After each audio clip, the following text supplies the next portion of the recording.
Hey there. I'm always fascinated by the connection between real estate and the stock market. So, when you sent over this research paper about REITs, well, I just knew we had to do a deep dive on this. Yeah, it's a really interesting area. A lot of people don't realize how closely tied those two markets can be. Exactly. And this paper really digs into that relationship, asking a question I think a lot of us have wondered about. Do REITs influence the stock market, or is it the other way around? Right, kind of a chicken or the egg situation. And the researchers use some pretty sophisticated math to try to untangle that. Okay, math. Now, I'm more of a word person, but I'm trusting you to walk us through this. Haha, no worries. I'll spare you the equations. Basically, they used a technique called Rényian transfer entropy. It's a way to analyze how information flows between different systems. So kind of like mapping out the financial current, seeing where the information is going. Exactly. And it's especially good at picking up on those rare, impactful events, the kind that can really shake things up. Things like, say, a global pandemic. Oh, so this Rényian transfer entropy, it's like our financial seismograph, detecting those market tremors. That's a great way to put it. So what they found was, well, the first thing that kind of surprised me was that information generally seems to flow from REITs to the stock market. Wait, really? I always kind of assumed it was the other way around. Like the stock market is this big, powerful force that drives everything else. That's a common misconception. But what the researchers found is that overall, the REIT market is actually considered to be more efficient, More efficient, so meaning. meaning that REIT prices tend to reflect all available information more quickly and accurately than stock prices. Interesting. So why would that be? Well, it's likely due to the high percentage of institutional investors in REITs.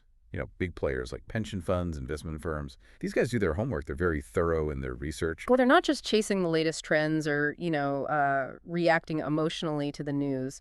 They're really digging into the fundamentals of the real estate market. Exactly. And that, in turn, keeps the REIT market more honest, so to speak.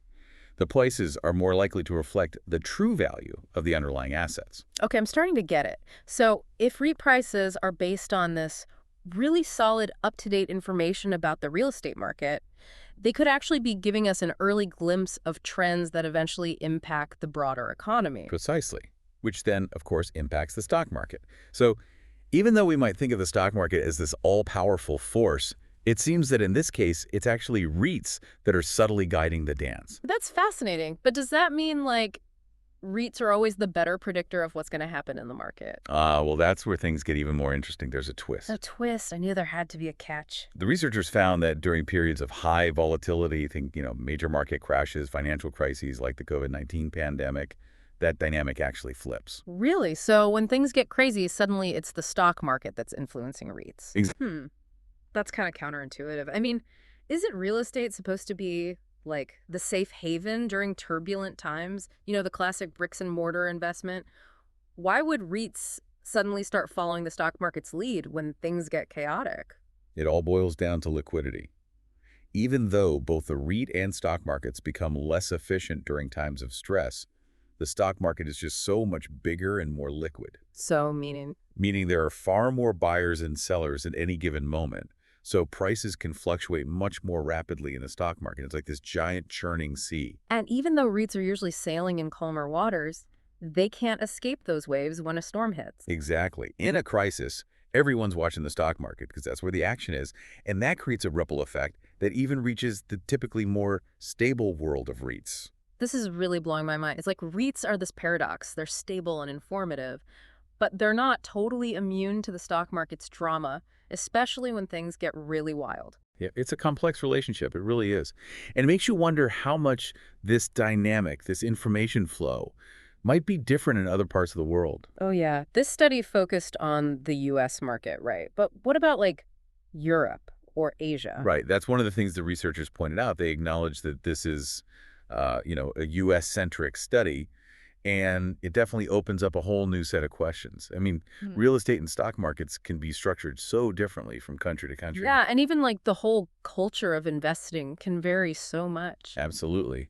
In some countries, real estate is seen as the ultimate safe haven, Mm. even more so than stocks. Yeah, that's interesting. So in those markets, we might actually see a stronger flow of information from real estate to the stock market, even when things are volatile. Exactly. It's fascinating to think about. It really is. And it kind of makes me think about, like, behavioral economics, too. Like, if people in a certain region are just, traditionally more risk averse, maybe their real estate market really does hold more sway, even over the stock market. Oh, for sure. That's a great point. I'd love to see more research that kind of digs into those cultural and behavioral influences on these market dynamics. Another thing I was thinking about was how this all plays out over different time frames. Like this paper mainly looked at daily returns, right? But what about like intraday trading? Oh, wow. Yeah. High frequency trading. Now you're talking about a whole different world. Right, where things can change in minutes or even seconds.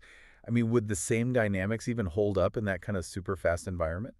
It's hard to even imagine what that information flow must look like when algorithms are battling it out, trying to predict those tiny price movements. Yeah. Well, the researchers actually suggested that their method could be especially useful for analyzing volatility, which is, of course, really important in high-frequency trading. Right, because volatility is all about how much prices are jumping around. Exactly. And remember, this Rényian transfer entropy, it's really good at picking up on those rare extreme events. The tails of the distribution, as the statisticians call them. So if we could track how information about volatility flows between REITs and stocks in real time, that would be huge for these high-frequency traders. Absolutely. Oh, and you know what else I thought about? The different types of REITs. Oh, yeah, good point.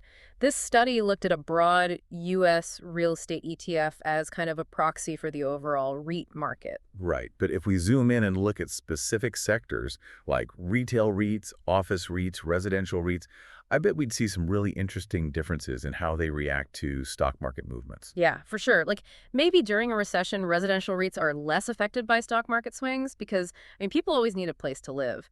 But office REITs might take a bigger hit because companies are downsizing, people are working from home more. Right. And then you start thinking about, global events that could disproportionately impact certain types of real estate. Like what? Give me an example.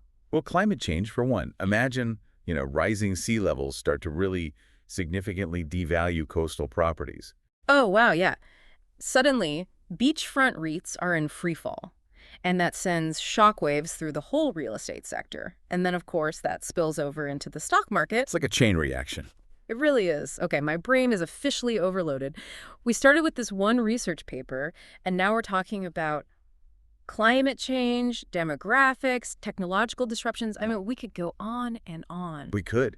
But I think it's a good reminder of how complex and interconnected this all is. Totally. Okay, so before we spiral too far down that rabbit hole, maybe we should try to recap some of the key takeaways from today's deep dive. Sounds good. Yeah, for sure. We started with this question of, like, who leads who, and now we're talking about, everything. It really highlights how you can't just look at these markets in isolation. Right. It's all connected.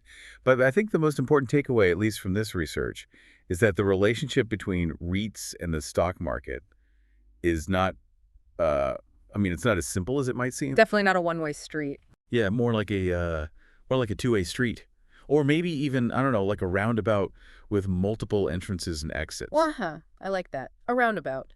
So sometimes REITs are in the driver's seat, sometimes stocks are calling the shots, and sometimes they're both just reacting to something else entirely. Exactly. Yeah. And there's no easy answer to that question of who leads who.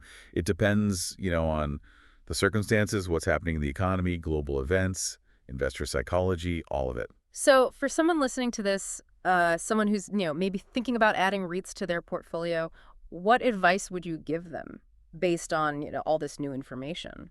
Well, I think the first thing to remember is that under normal market conditions, REITs do tend to be a bit more stable and efficient than the overall stock market. Right, which is appealing to a lot of investors.